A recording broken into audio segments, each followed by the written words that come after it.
Hello everyone, welcome to learning science. आज का हमारा टॉपिक है energy and momentum in electromagnetic waves. तो आज हम पढ़ेंगे इलेक्ट्रोमैग्नेटिक वेव्स के एनर्जी और मोमेंटम के बारे में। सबसे पहले हमें पता है कि जो एनर्जी डेंसिटी होता है इलेक्ट्रिक फील्ड में वो बराबर होता है U सब्सक्रिप्ट E से हम डिनोट करेंगे एनर्जी डेंसिटी को। वो बराबर होता है 1/2 एप्सिलॉन नॉट E स्क्वायर के। ये रिलेशन हमने पहले प्रूव किया था। और जो एनर्जी डेंसिटी होता है मैग्नेटिक फील्ड में, जिसको हम U सब्सक्रिप्ट B के साथ रिप्रेजेंट करते हैं, वो बराबर होता है U subscript B is equal to 1/2 divided by mu naught divide में आएगा B स्क्वायर के बराबर आता है। तो ये जो है हमारे एनर्जी डेंसिटीज है इलेक्ट्रिक और मैग्नेटिक फील्ड में। नाउ अगर हमें टोटल एनर्जी डेंसिटी निकालना है इलेक्ट्रोमैग्नेटिक वेव्स में, तो उसमें इलेक्ट्रिक फील्ड का एनर्जी डेंसिटी और मैग्नेटिक फील्ड का एनर्जी डेंसिटी दोनों आएगा। यानी कि U हमारा बराबर होगा U सब्सक्रिप्ट E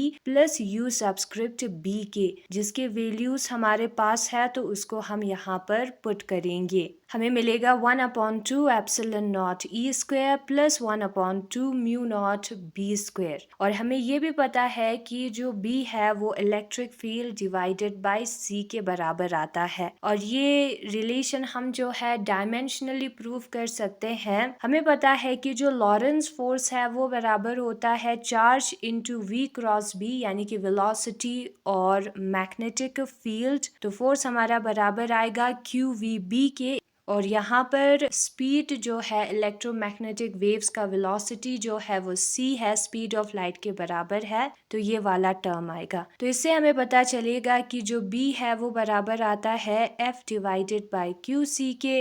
जो फोर्स डिवाइडेड बाय QC है वो है हमारा B, वो बराबर आएगा F/Q, जो कि इलेक्ट्रिक फील्ड है, और साथ में CB है डिवाइड में, तो F/QC के लेफ्ट हैंड साइड और राइट हैंड साइड इक्वल है। तो इसी से हमें ये रिलेशन मिलता है कि जो E है वो BC के बराबर आता है। जैसे कि ABC है ना, उसी तरीके से E जो है वो BC के बराबर आता है। यहाँ पर ऊपर वाले इक्वेशन में हम B स्क्वायर के जगह पर E square upon C square लिख सकते हैं, क्योंकि B E/C के बराबर आता है।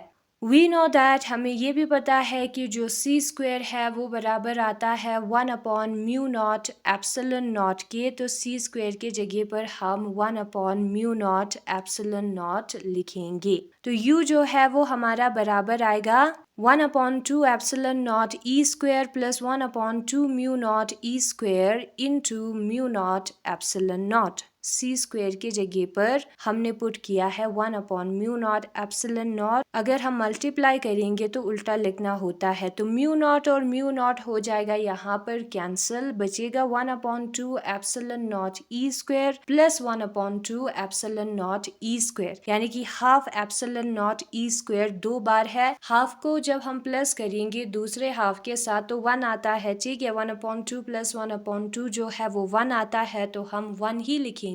एप्सिलॉन नॉट E स्क्वायर आएगा, ठीक है। Half epsilon not square plus half epsilon not square जो है वो एप्सिलॉन नॉट E स्क्वायर आएगा। और ये है हमारा टोटल एनर्जी डेंसिटी। हमारे पास एनर्जी डेंसिटी का एक दूसरा भी फॉर्मूला होता है, जनरल फॉर्मूला, जिसमें एनर्जी डेंसिटी जो है वो एनर्जी डिवाइडेड बाय वॉल्यूम के बराबर आता है, ठीक है। तो इससे हमें पता चलता है कि जो एनर्जी है वो बराबर होगा एनर्जी डेंसिटी इंटू वॉल्यूम के।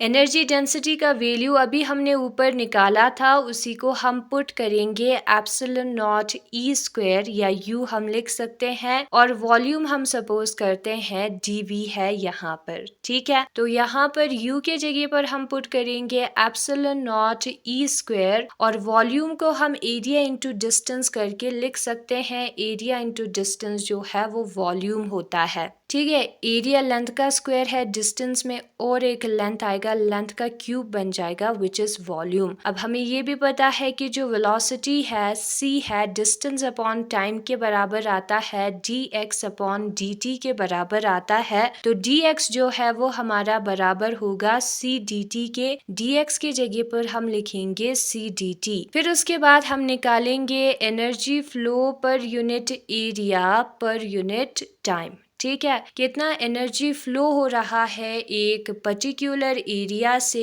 यूनिट एरिया से यूनिट टाइम में, किसी टाइम में, तो उसको हम कैसे रिप्रेजेंट करते हैं, du divided by a dt। ठीक है, per unit area per unit time, यानी कि एरिया और टाइम डिवाइड में आएगा और वो हमारा है s। ठीक है, ये जो टोटल टर्म है उसको हम s के साथ रिप्रेजेंट करेंगे energy flow per unit area per unit time को। du का वैल्यू हमारे पास है, उसको लिखेंगे a dt, कैंसिल हो जाएगा, epsilon not e square c बचेगा, एप्सिलॉन नॉट e स्क्वायर जो है वो u के बराबर आता है तो uc बचेगा। और अगर हम उसका डायरेक्शन भी लिखेंगे तो ये जो है आई केप के डायरेक्शन में होगा, एक्स एक्सिस के डायरेक्शन में होगा, इसलिए उसके साथ आई केप आएगा। वही चीज हम बुक में भी रिवाइज करेंगे, बुक के थ्रू देखते हैं। Energy and momentum in electromagnetic waves, आज हम सिर्फ एनर्जी के बारे में पढ़ेंगे। ठीक है, जो एनर्जी डेंसिटी होता है इलेक्ट्रिक फील्ड में वो यहाँ पर दिया है उसका फॉर्मूला, और जो एनर्जी डेंसिटी होता है मैग्नेटिक फील्ड में उसका भी फॉर्मूला यहाँ पर दिया है। अब यहाँ पर 1/2 b square e square same है दोनों में। ठीक है, जब इलेक्ट्रिक फील्ड होगा तब e स्क्वायर आएगा,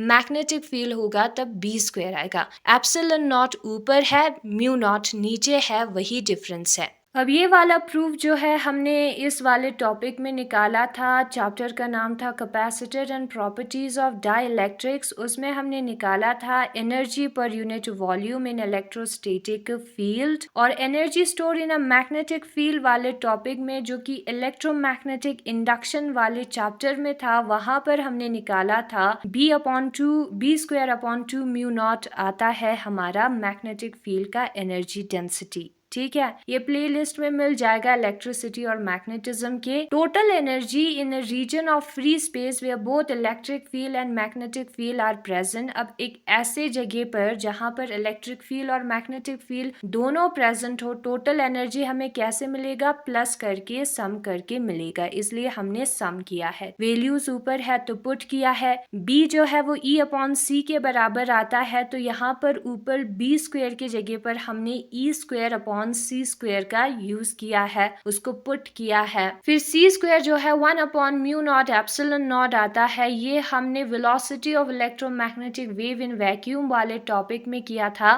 v और c बराबर है और v स्क्वायर जो है वो 1 म्यू नॉट एप्सिलॉन नॉट है, तो c स्क्वायर भी वही होगा। इस वाले टॉपिक में हमने किया था, टॉपिक का नाम है EM वेव्स इन वैक्यूम, और इसमें हमने ये चीज प्रूव किया था। ठीक है, तो यहाँ पर हम 1/c स्क्वायर की जगह पर म्यू नॉट एप्सिलॉन नॉट लिखेंगे। ठीक है, क्योंकि c स्क्वायर और म्यू नॉट एप्सिलॉन नॉट को हम एक्सचेंज कर सकते हैं, तो यहाँ पर म्यू नॉट एप्सिलॉन नॉट ऊपर आएगा, और फिर उसके बाद म्यू नॉट कैंसिल होगा, तो u हमारा इतना आएगा। जैसे ही इलेक्ट्रोमैग्नेटिक वेव ट्रेवल करेगा वो अपने साथ एनर्जी डेंसिटी भी लेकर जाएगा। जो एनर्जी ट्रांसफर है उसको हम per unit cross sectional area, जिस एरिया से वो पार हुआ है पर यूनिट टाइम, कितने टाइम में, वैसे रिप्रेजेंट करते हैं। ठीक है, यहाँ पर एरिया दिया है, दिखाया है एरिया को फिगर में, और टाइम dt में वो पास हुआ होगा। अब एनर्जी अपॉन टाइम को हम पावर कहते हैं, तो पावर पर यूनिट एरिया भी हम इसे कह सकते हैं।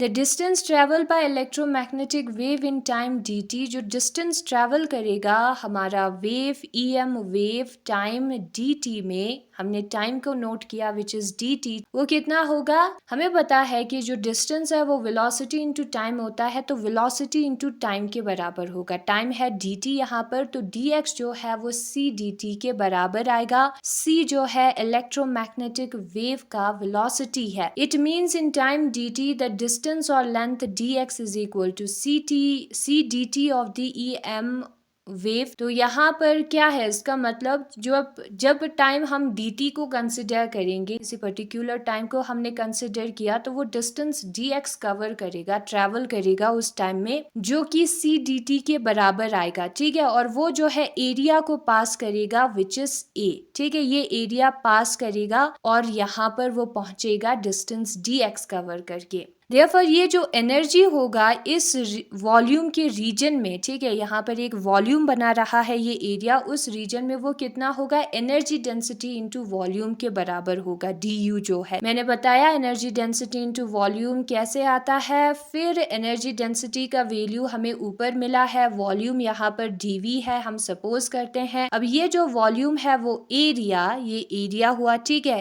इनटू लेंथ के बराबर आएगा। लेंथ है यहाँ पर हमारा डिस्टेंस dx, तो a dx हम dv के जगह पर लिख सकते हैं, बाकी सारी चीजें सेम है। dx जो है वो c dt के बराबर है, ऊपर हमने प्रूव किया था, देखा था, तो यहाँ पर हम dx के जगह पर c dt भी लिख सकते हैं, तो हमें इतना वैल्यू मिलेगा। ठीक है, energy flow per unit area per unit time अगर हमें निकालना है तो S जो है वो du divided by a dt के बराबर आएगा। du एनर्जी हमने ऊपर निकाला है, डिवाइडेड बाय एरिया, और टाइम आएगा, उसी को हम पर कहते हैं डिवाइड करने को। ठीक है, तो जब हम डिवाइड करेंगे तो a dt वाला हिस्सा कैंसिल हो जाएगा, बचेगा epsilon not c e square. Epsilon not e square u के बराबर आता है, तो u आएगा। एंड अगर हम उसको, ये मैग्नीट्यूड है सिर्फ, s is equal to U C. ठीक है, डायरेक्शन भी लिखेंगे तो साथ में हमें आई केप लिखना होगा, जिसका मतलब है ये किस डायरेक्शन में जा रहा है, एक्स एक्सिस के डायरेक्शन में जा रहा है, और एक्स एक्सिस के डायरेक्शन में इलेक्ट्रोमैग्नेटिक वेव यहाँ पर प्रोपेगेट हो रहा है। ठीक है, तो वही यहाँ पर लिखा है 10 energy flow per unit time per unit area, जो s है हमारा, वो जो है प्रोपेगेशन ऑफ इलेक्ट्रोमैग्नेटिक वेव के डायरेक्शन में है, इसलिए आई केप लिखा है। और यही है आज का हमारा टॉपिक,